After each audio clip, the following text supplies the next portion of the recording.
అత్యధికమైన విభజనలకు కారణమేంటో చెప్పనా? మొదటి రాజుల 12వ అధ్యాయంలో రెహబాము అను సొలొమోను కుమారుడు దినాలలో రాజ్యం 2 ముక్కలైపోవడానికి కారణం, తన ప్రక్కన 2 గుంపులున్నాయి. ఒక గుంపు రెచ్చగొట్టే గుంపు, నువ్వే సరే, నువ్వే గొప్ప, నువ్వే నీతివంతుడో, నువ్వే జ్ఞానివి, నీకు లోబడాల్సిందే, నువ్వెందుకు తగ్గాలి, నువ్వెందుకు తల ఉంచాలి, అసలు నీలో ఏం తప్పు ఉంది, అసలు వారు అలాంటి వారే, వారే నీచులు, వారే బుద్ధిహీనులు, వారే అంటూ ఎదుటి వ్యక్తి మీద మరింత పగను, ద్వేషాన్ని, దూరాన్ని పెంచి శ్రేయోభిలాష అయినట్టు, సమర్థించే వ్యక్తి అయినట్టు, నీ కొరకు నీ తరపున నిలబడే వ్యక్తి అయినట్టు, మీ మీద చాలా ప్రేమ ఉన్నట్టుగా మాట్లాడతారే.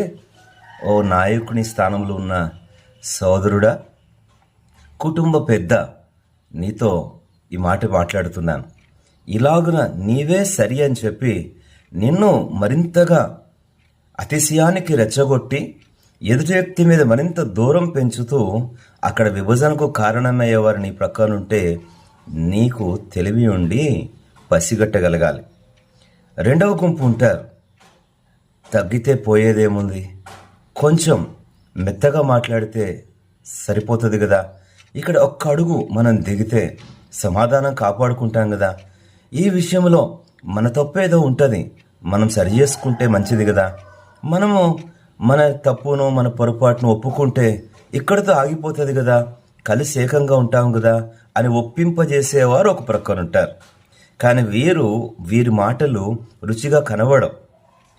ఆ రెచ్చగొట్టేటువంటి మనుషుల యొక్క మాటలు మన శ్రేయోభిలాషి మాటలాగా, అక్కడ మనల్ని సమర్థించే వ్యక్తిలాగా, మనల్ని పొగిడే వ్యక్తిలాగా, మనకు చాలా బలం చేకూర్చే వ్యక్తిలాగా ఉంటుంది. కానీ ఖచ్చితమైన విభజనకు, ఖచ్చితమైన ద్వేషాలను రగిలించడానికి, మరింత పగ ప్రతీకారాలు పెంచడానికి, వైషమ్యాలు ఏర్పడి బంధాలు తెగిపోవడానికి, గుంపులుగా ఏర్పడడానికి, ప్రతి విభజనకు, కలవరానికి, కన్నీటికి కారణం వారే. నాయకునికి జ్ఞానం ఉండాలి.